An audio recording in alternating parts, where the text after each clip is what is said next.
One of the biggest things that we see in the insurance industry when you've killed it as a personal producer, right? Like you're writing a ton of business, you're killing it. Now you've just taken that step to start to grow a team, right? You jumped into leadership in the insurance industry.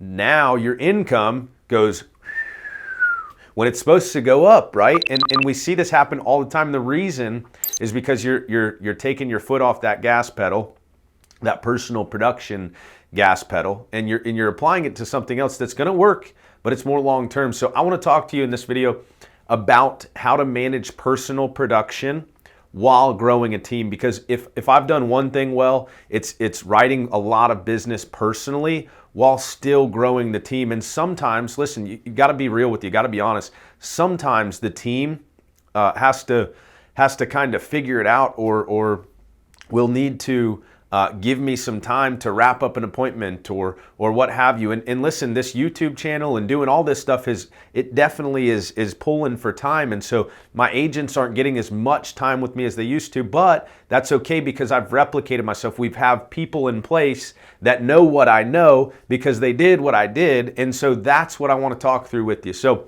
the biggest thing, again, when starting that team, absolutely don't think that when you bring on an agent, you'll stop writing business. I think it's far the opposite. In fact, we see that as almost like you've got to get pushed out of writing business. Like literally, I don't have time. And so one of the things that I've noticed as of probably this year and recently is a lot of times, my follow-up isn't like I intended or it used to be because I'm sidetracked with this or that. And so, and not to make excuses, we take responsibility for everything in the world. If you saw the 5 mistakes insurance agents make, I mentioned that in that video. But you want to certainly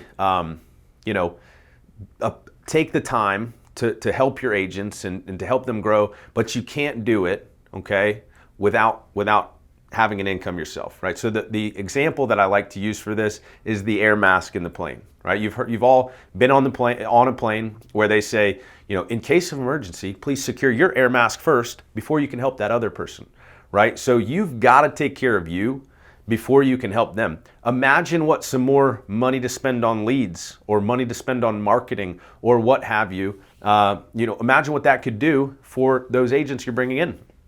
So going back to what I was saying, you've got to be forced out of producing. Like you've got to be so busy growing, recruiting, training that you just don't have the time anymore. Like you just can't. And even then, find time, like make time. I do it still, and I will always write business on my personal pen. One of my good friends, I look to him as a mentor. He has been in this business for a long time. He doesn't have much of a team anymore. He writes on his personal pen. And the reason is because when he grew a team, he realized that it took him away from doing what he really loved. So the second part of this is make sure that this is what you want, right? Don't just do it for money.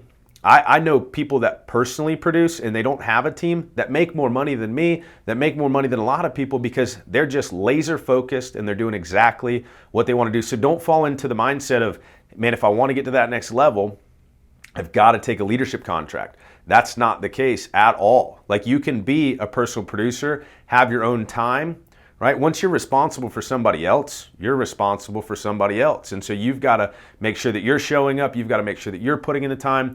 And that can be sometimes a little bit of a burden, right? So don't let your ego get in the way. Don't do it to stroke your ego. Don't do it for money. Do it because you love to do it. I remember when I was first brought into the insurance industry, and it was hard to get me into this freaking industry. I'm telling you right now, I wasn't excited to go sell insurance, and I'm sure you're the same way. You were probably not very excited to go sell insurance or to take an opportunity selling insurance. But I remember my wife telling me, my girlfriend at the time, now my wife, telling me, you should sell insurance. You should sell insurance. I'm like, no freaking way I'm selling insurance. I posted a video on my story too, on YouTube about my story that you can check out with that. But she was pulling me to do this, and I'm like, no way, I'm not doing it. And then I had lunch with the gentleman who, still someone that I respect highly and learned a lot from. I had lunch with this gentleman, and he said one thing to me that sealed the deal.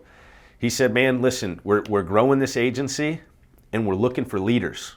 And I'm like, I'm in. Like that right there is what does it for me. So maybe if you don't have that feeling, if you're not like, man, I just want to be a leader, not because of your ego, but because you love leadership. Like I'm super drawn to leadership. I posted something the other day, I've just always done a good job of finding people that I want to exemplify. I want to be like, I want to have what they have. I found those people and I followed in their footsteps, right? You can see me doing it right now. Man, I've got some amazing friends, amazing mentors, amazing people in my life that are the reason why I'm here today. But that's because I'm drawn to leadership. So if you're one of these people that isn't necessarily drawn to leadership and you don't want to deal with the bad side of that stuff, like you don't want to have to be a therapist sometimes, you don't want to have to be like the guy that solves all the problems, or the girl for that matter, that solves all the problems and what have you, then maybe leadership isn't for you. So the first thing when you're leading from the front, right, is to make sure that you do not let your foot off that personal production gas pedal, right? You've got to get more efficient. Maybe you have an appointment setter. Maybe you hire an assistant to take on some of the jobs so that you can take some of your time, not all of your time, some of your time, and train. I see people do this with the best of intentions, man. They spend all their money. A guy came to me one time, he was $30,000 in credit card debt because he was buying leads for his team. Like the dude ran himself into debt because he's buying leads for his team and now he needs to be bailed out. That dude, thankfully, he got the bailout and he's doing great now and he's got an awesome team and man, I'm super proud of him because that's a hole to dig out of for sure. But he did it. That doesn't always happen. Sometimes you're gonna run yourself into debt and it's like, boom, now you're out of the insurance industry. You got to take a job because of it. Well, now you're not helping anybody. And so stay within your means, of course, but just make sure that you're not overextending, not just your money, but your time, right? That's valuable as well. That is the most valuable, is your time. So make sure that you're doing something with your time, and also make sure that it's what you're passionate about. Like that's a huge thing. Leadership has to be something you're drawn to, that you want. This is something that you got to lean into. Don't let yourself be thrust into it. And also don't let somebody else thrust you into it, right? I've done it. I'm guilty of it. That's what I'm looking for. I'm guilty of pushing people into leadership when they don't want to be into leadership, like because it benefits me and it helps the team and whatever. But if it's not for that person, it's not for that person, and that's perfectly okay. Like I said, I know loads of people. Some of my best friends in this business, they don't have a team. They just write a ton of business themselves, and they make a great amount of money, and they don't have anybody to answer to. They got no responsibility, because the misconception is you start to grow a team, you start to build an agency, and now you can do whatever you want. I can tell you with certainty that my agents have far more freedom than I have because I'm responsible for this place. I gotta be here. I feel a weight on my shoulders to be here, right? I feel a weight on my shoulders to be leading from the front. This year might be the first year, right? I thought it was going to be last year. I was seeing if I had the award here. Thought it was going to be last year that this happened, but it didn't. But this year might be the year that one of my agents outrights me, right? And I'm not saying that to brag. It's not. That's me being driven to lead from the front, right? And so this year, things are changing a little bit. I am trying to have to find ways to be more efficient. Hey, if you know some ways to be more efficient, I'd love to hear from you. As my phone rings, I would love to hear from you. It's Canada.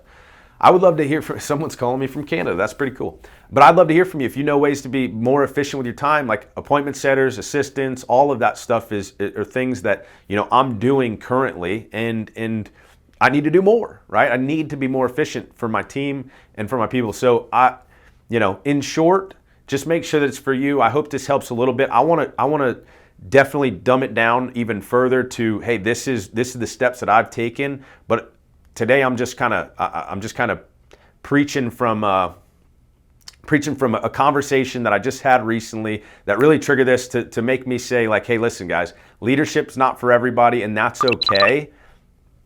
Do your thing, right? Do what you're passionate about.